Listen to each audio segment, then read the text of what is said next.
Today on the railway, we're going to be trying to get my beloved childhood Intercity 125 back in working order. Which I appreciate it looks like it is, but it isn't, and we'll find out why in a second. But before we go any further, I have to warn you, this episode contains graphic scenes of train nudity that some viewers may find disturbing, arousing, I don't know, whatever floats your boat. So this is my childhood Hornby HST with its clothes off, because there's a significant problem with the motor.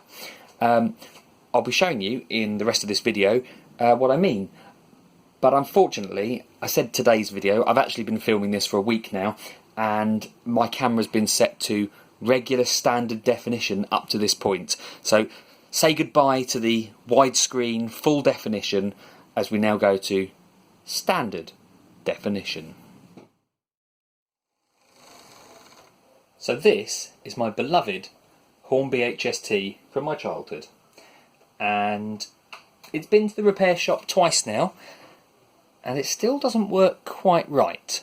Let's have a quick test and just see how much it can move. So to start off with, can it move itself?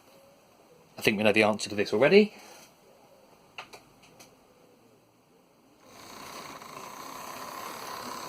Success. So next up, one carriage and the dummy power car. Not a terribly big ask, in fact some would say the barest minimum to make this a toy train set. Let's see how we get on.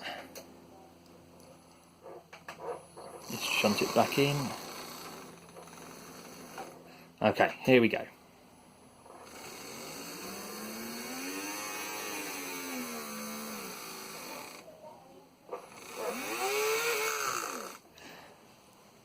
I think that's what we officially call pathetic. Just in the interest of fairness, we'll just try and propel it rather than pull. And there you can see the lights have come on. That's the motor going. Nothing. Now I love the Hornby HST, the Intercity 125. It's a design icon. It's my childhood train, not quite the first one, I had a Thomas first.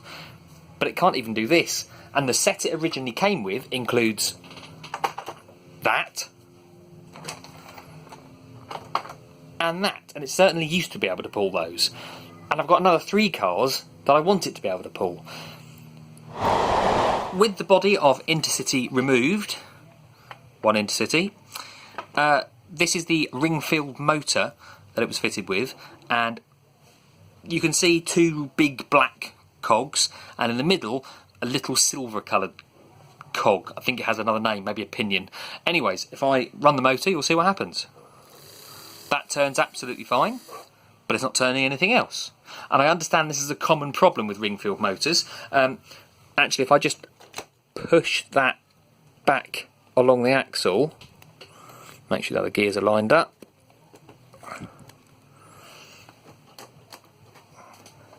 Yep, and run it again.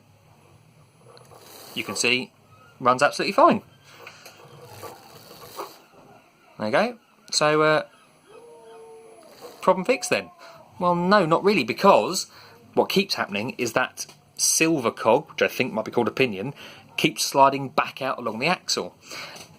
The first fix the model shop did was they glued it to the axle. The glue just snapped. And the second fix was fit this new cog, which is what I asked them to do, and well, that just keeps sliding. So here we have the offending article, the motor bogie, and what I'm going to do is I'm going to just strip it apart. My hope is that I can solder the metal cog to the axle, but I don't want to risk melting anything in the meantime. So I'm just going to pop these bits off.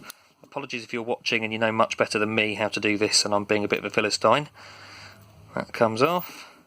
I'm going to take that one out of the way and that one out of the way. I've had this apart so many times that I know what order they go back into, but if you're doing this for the first time, it'll be wise to take a photo first. Or video it on YouTube for posterity, I suppose. So there you go, they're off. And I'm going to take the plastic bogie surround off as well. Again, done this more times than I care to remember. So all I've got left is the actual motor part itself. And even now, that little silver cog's not quite where it should be. Now, I have learned from experience I don't want it too far down, otherwise it jams up the gear, and that would be a disaster if I've ended up soldering it too far down. So, leave a little bit of a gap.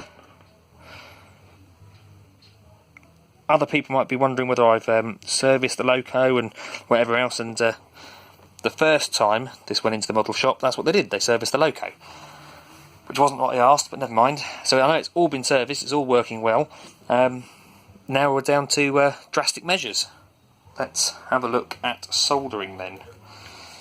So I've just got some of this solder here, courtesy of my dad. He doesn't know I've borrowed it because he's away on holiday, but never mind. And I've got a cheap and cheerful soldering iron from Aldi, I think it was. And I'm just going to try and apply a bit of solder to the top. I decided to do the soldering off screen there because my soldering skills are terrible. If I try and bring that a bit closer to the camera, you can see what I'm sure are pretty terrible solder joints, because it's just two round balls. It was vaguely in focus for a second there, I managed it. There you go. What I have done though is I've made sure I've got one on either side, because obviously when that's spinning you don't want it unbalanced. So we'll pop it back together and see how effort number one is done, really. Right, I don't know if that's a clearer view of the terrible soldering job or not, but hopefully we can see what's going on.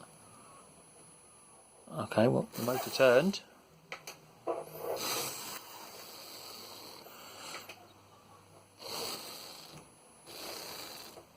Well, it hasn't blown up, so let's try putting some carriages behind it. Right, under the watchful eye of the body shell then, we'll couple up the, well, I kind of think of it as a naked train really. Okay. No, I couldn't pull it at all last time, the cog just flew off. Okay, well that's a degree of success. Add another carriage, see how we get on. You can see we've got two carriages now and the dummy car. Let's bring that in. Oh, keep going, there we go. And can it pull it away? Yes, pretty competently. Now you can see we've added the trub or buffet restauranty car, so the passengers can at least have a little bit of a snack. Let's just bring back in the train. Oh, look at that, lovely smooth coupling. Right, so this is what it would have been able to pull when it was new. The wheel skid there, but no, she's gone. Oh, here we go. Something's spinning, but it's not the motor. We better kill that and find out what's going on. Okay, so everything looks the same, but I'm going to imagine the solder is not sticking to the axle and the cog's spinning on the axle. That's my suspicion. Oh, no, it can go on its own, but fine. Okay, well we can see the cogs aren't moving there. The axle, yeah, I can feel the axle is definitely moving.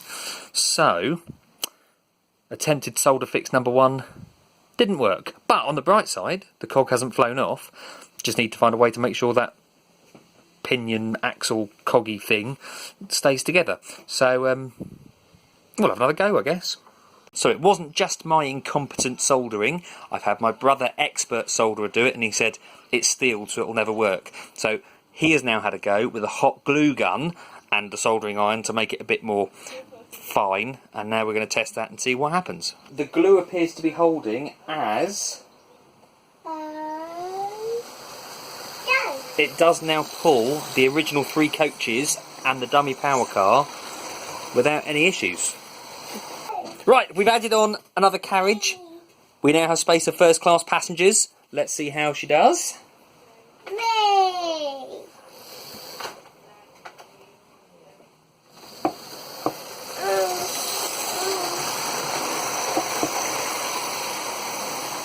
Well, looking good. She hasn't broken yet. Time for the next car. I've added on a second buffet car so that the commoners can now have something to eat while they're enjoying their Intercity ride. Here we go.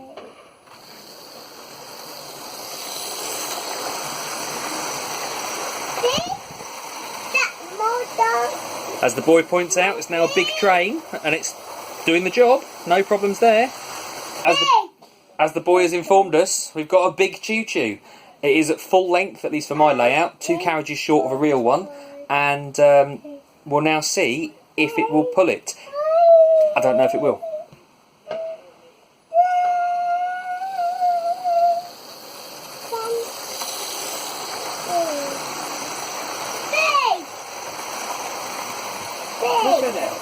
That is nothing short of remarkable.